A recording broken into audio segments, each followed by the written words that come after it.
guys, welcome to the channel. I'm going to be, as a first time betta owner, setting up a betta fish tank. It is a 25 litre tank, as you can see, perfect for a betta fish, and we're going to go straight ahead by adding in the Aqua soil, perfect for plants and nutrients. As you can see, I had a little bit of difficulty opening it, however I'm going to cut it to the point where it is open so you don't have to watch me just open it. Like so, perfect. And the look I'm going to go for is it's sloping from the back to the front, with the back being higher. And so I'm just going to pour the aqua soil. And because I don't have any aquascaping tools, I'm going to use my hand in order to create the illusion that the back is higher than the front. And here we go, using my trusty aquascaping tools, I start to scape it so that the back is higher and the front is lower. This is the driftwood in which I'm going to use. The elastic band is for anchoring, however I did not do that to begin with. I highly recommend that you do anchor your driftwood when putting in, if it is not already acclimated to water. And so you just play around with it until you find the perfect spot in order for your driftwood to sit.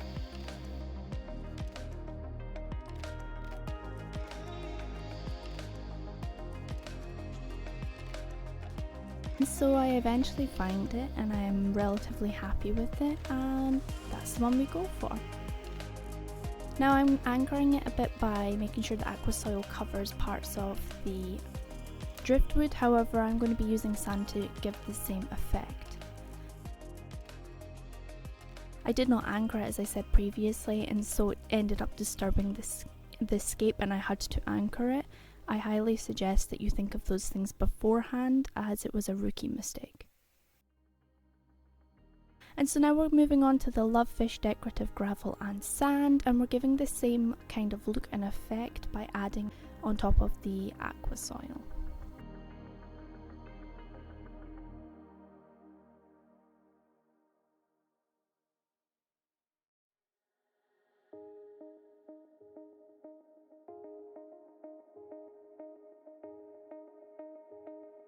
And again, I'm going to use my trusty aquascaping tools, i.e. my hands, and I'm going to start creating the same illusion. Now it would help if I showed you the actual tank rather than showing you the bag of Lovefish, as it's not even sponsored. However, eventually I discovered that there was a gap behind the driftwood that I hadn't filled in with sand, and so I'm away to move it in order to fill it anyway, and you'll get the general gist of what I was trying to go for.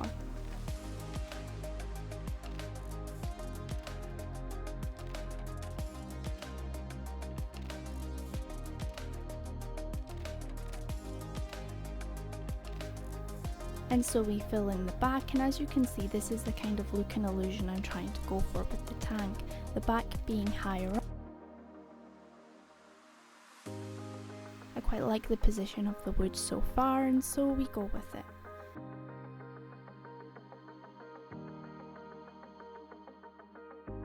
Now this is the Elite Stingray 5, and as you can see, again I struggled to open it, so I cut it, so boop, perfect, it slips right off.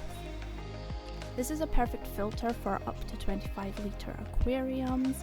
It is quiet, it is strong, it's easy to set up and use, and so we decide to try and hide it behind the driftwood in the left hand corner. However, you'll see later on I didn't like that look and I did actually change it, although I managed to lose footage of both that, and conveniently I lost footage of disturbing the scape. And this is the look I was trying to go for, where it's hidden and with coverage and foliage of leaves. It would have looked perfect, however I didn't really like it. And so now you can see that the right hand side the filter has been moved to. We still have the driftwood in the left hand centre, and right at the left hand side is a coconut hut with a nubius attached to it. The plant I've just put in is Tropica bonsai, which is attached to some driftwood, which is already acclimated to the water. So we start filling up the tank. In order to not disturb the scape, which it's already far too late, and at this point I anchored the driftwood down, we start to put the water against something that breaks the fall of the water so it doesn't disturb the scape. And so I decided to use the driftwood centerpiece, which also means that it starts to absorb the water quicker. We take several trips to the sink in order to do so, but we slowly fill up the tank.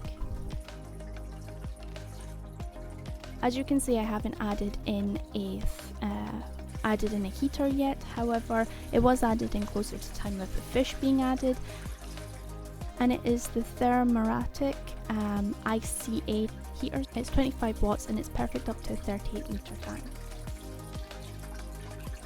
Then we check our filter to make sure if it works, and as you can see, bing bam boom, it works perfectly.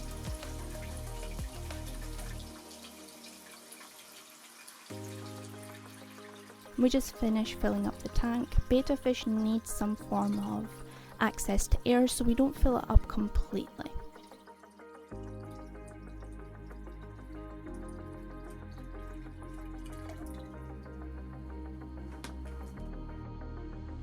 Then we go ahead and turn on the light, and as you can see, it is cloudy. However, we do cycle this for several weeks in order for the cloudiness to go down, the beneficial bacteria to kick in, and the Aqua Safe to kick in. This is the Aqua Safe, it's Tetra Aqua Safe, and for this particular one, you add 5 milliliters for every 10 litre.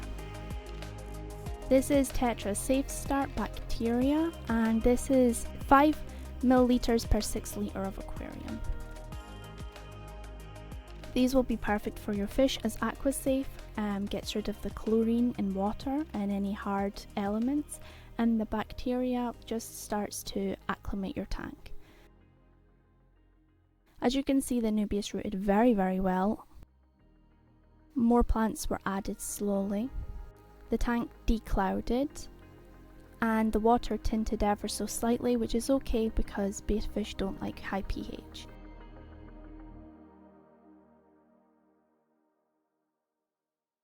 Khonshu is a half moon plakat, and he is tricoloured with blue and red in his fins and tail, and his body is white with pink tints in it.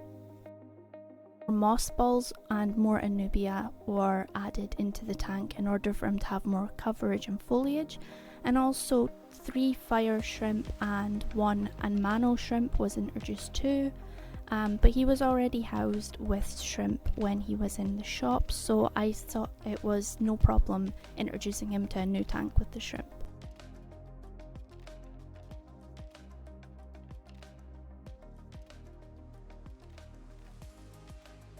If you like this, be sure to like, turn on notification bell and subscribe, and we're going to be doing more updates on Aqua Care and Khonshu.